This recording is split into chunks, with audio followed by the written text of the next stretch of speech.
What is going on, guys? Welcome back to Ranger Central, and today we're going to talk about game one some more because this is what happens all the time and it's just so annoying, and it's after losses only. I feel like with this, obviously I just feel differently with wins because it's like, yeah, you know what, in the moment I feel great, I still feel great the next day, so I have no second thoughts or anything. But with losses, it's always the next day where I collectively get my thoughts and I'm cooled off more after the game, and I have more rational thoughts and I have more thoughts in general of the game and just what to do going forward for this team, because at the end of the day the season's not over, and I just cannot understand why a lot of people are acting like this series was just a one and done game, because you have on the Rangers side things, you obviously have fans saying, oh well, it's done, you know, they looked lifeless, they looked effortless. If they play that way tomorrow in game two, oh yeah, I'm absolutely there, that I have no hope at that point for the season, because you go down 2-0 heading into Florida, yeah, you're done for, especially if you play like that. But with that being said, and then you have the Florida Panthers side of things, where I'm seeing Panther fans taking victory laps, saying this is going to be an easy sweep, easy 5-game series. Let's not write that up just yet. Like I said, tomorrow, if it's 2-0 Florida after tomorrow, whatever. I can't even argue at that point. But for right now, it's a 1-0 series, and I'm sitting here trying to figure out what to say, because the Rangers got, for lack of a better term, bitched last night. They got bitched. Like, there's no way around it. The way that Florida played physically on the forecheck especially, the Rangers just had no match for it. And the Rangers, this was my biggest fear going into the series, was the breakouts. And if you guys saw my preview, that is what my biggest concern was. And, you know, I will put my hand up and admit that I maybe did underestimate Sergei Bobrovsky. He did not get tested a lot. I still stand by what I said with that yesterday. He did make some timely saves here and there when he was called upon, so give him credit there. You know what? I'll be the first to admit that maybe I was being salty and irrational last night with that. But I will say at the same time that he was not tested enough at all. And sure, a lot of that could be in part because the Panthers played a pain-in-the-ass brand that the Rangers couldn't solve their defensive structure there. But at the same time, the Rangers, there's just no way around it that they were making sloppy plays, whether it was forcing the stretch pass too much, trying to live and die by it. And I understand that that's how you could exploit Florida, because what was the one thing I said their weakness was in the preview? What was the one thing? You could catch them with their pants down, with their defensemen cheating the game and pinching. And we saw it. We saw the Rangers generate some breakaway opportunities off of that. But the problem is they didn't do it enough. Problem is their transition game was slow, and that's what really aggravated me the most about last night's game, is that we're sitting here talking about how there needs to be all these lineup changes and everything. Here's another debate. All right, let's just jump into that. By the way, before everything, leave a like, subscribe, all that. I'm not going to do the long intro with this, but the debate that obviously is going around right now is whether or not to put Rempe back in the lineup or not. To me, I don't have an issue with it. I know I said yesterday I definitely would. To me, I kind of stepped back. I don't have an issue with it, but I'm not necessarily all for it. To me, the argument, though, is this. What is Jimmy Vesey bringing to the lineup versus what Matt Rempe could bring? And I know people are going to say, well, Rempe only plays 6 minutes, 5 minutes. Yeah, well, Vesey's playing, what, like 10, 11 minutes, so sure, it's 5 extra minutes you got to fill, which is a lot in a hockey game at the end of the day, but you're getting at least a physical effort from Matt Rempe, where with Jimmy Vesey, he's providing nothing. And the argument I'm seeing to not put Rempe in, and this isn't an argument for putting Rempe in for me versus the other side of the argument here that I'm going to give, but what I'm seeing is, well, they need to score more, and how is adding Matt Rempe into the lineup going to help? To that, I say, well, Jimmy Vesey's not adding anything offensively. Is that really going to hurt your offense?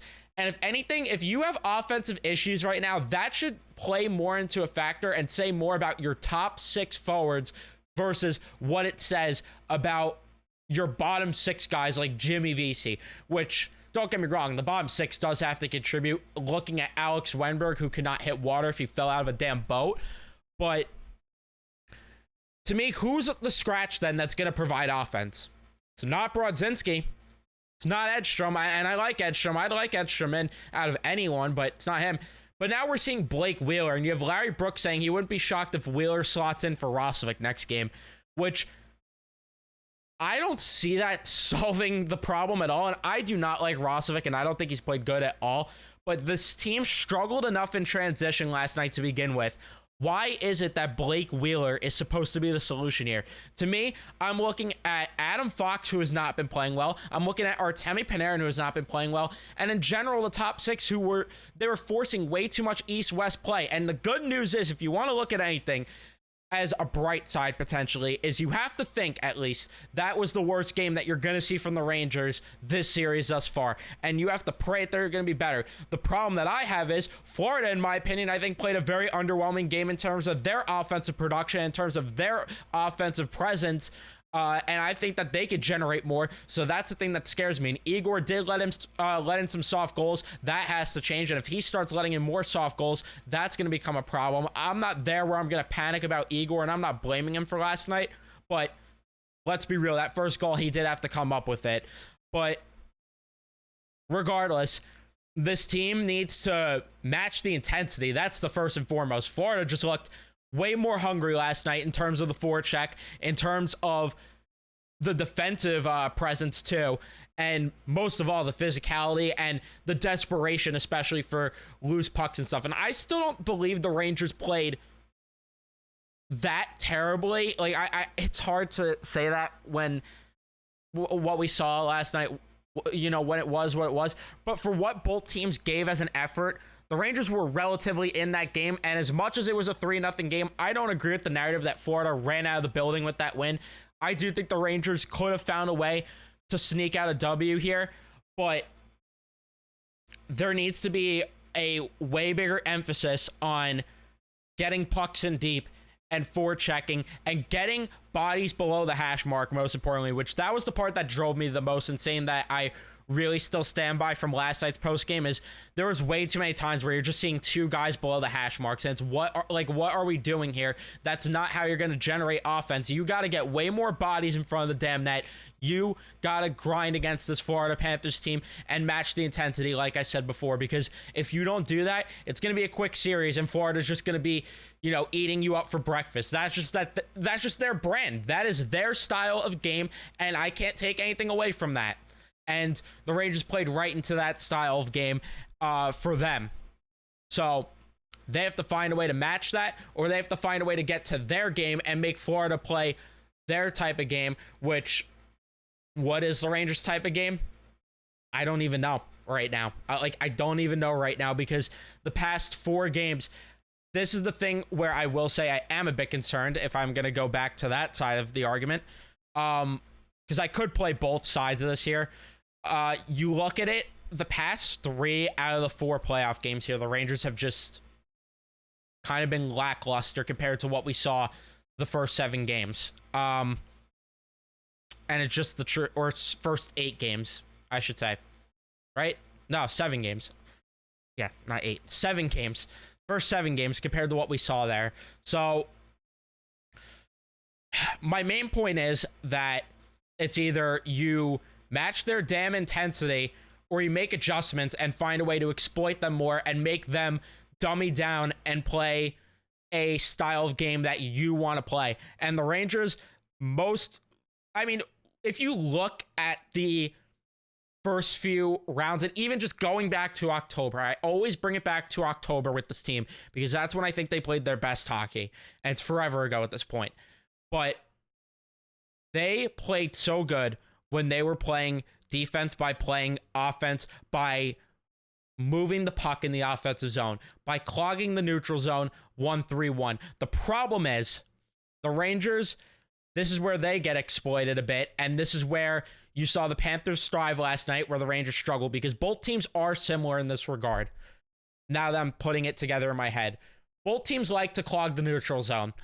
The problem is the Rangers transition game was not there. The Panthers transition game was there. And the Panthers, when they had their transition game thriving and when they got their chances, They took advantage where the Rangers did not. And you could even argue the Rangers did have the better chances in transition, but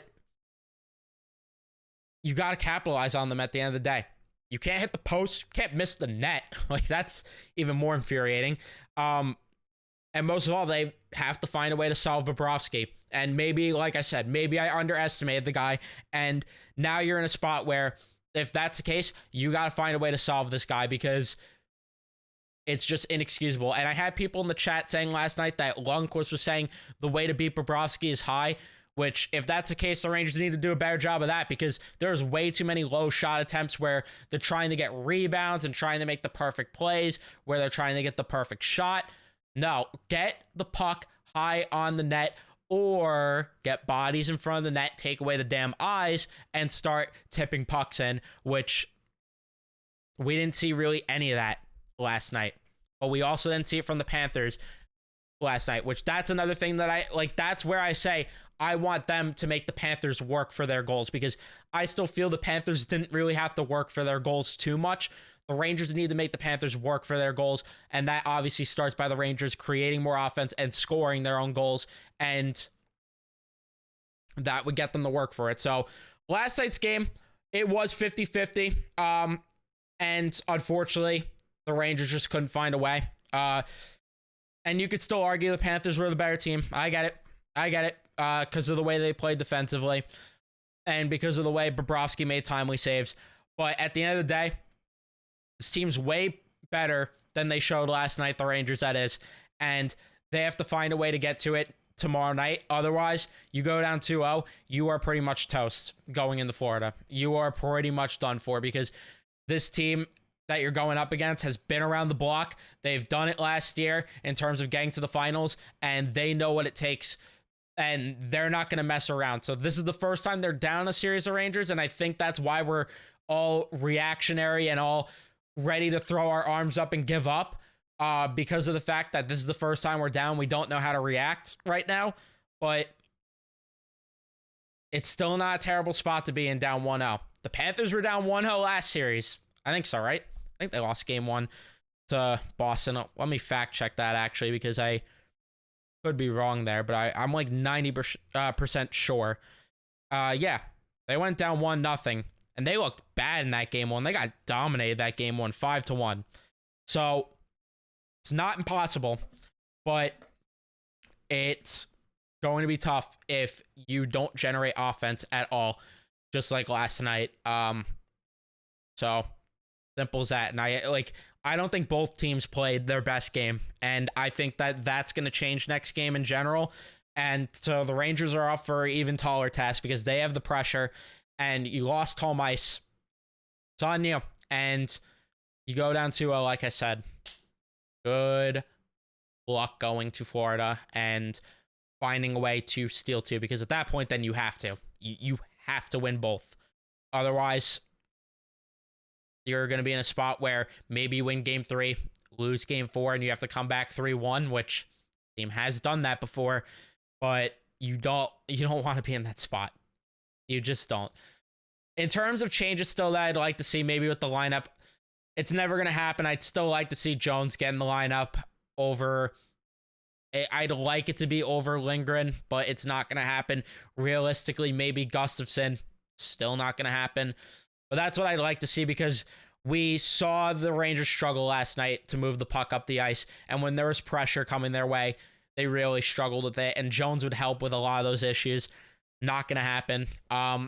In terms of the forward group, I don't know what changes you can make. I think you just got to roll with the punches, honestly, with this forward group, and ride with it and hope that something's different.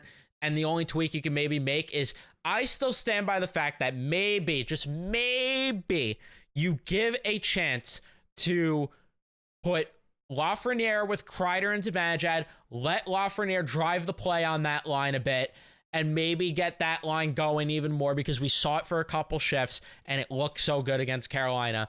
Maybe try it for a bit, and then put Philip Hedl on the wing on that second line, slot Roslovic down that third line with Wenberg and Kakko, maybe cook something up there and try that. Just at the very least, try something different maybe with the top 6. They're probably not there yet unless they go down 2-0 because at the end of the day, this top 6 is what got them there and is why they're in the conference finals to begin with. But it's just something that I think would be, I wouldn't be against the idea. And I think that it would be at least worth taking a look at the very least.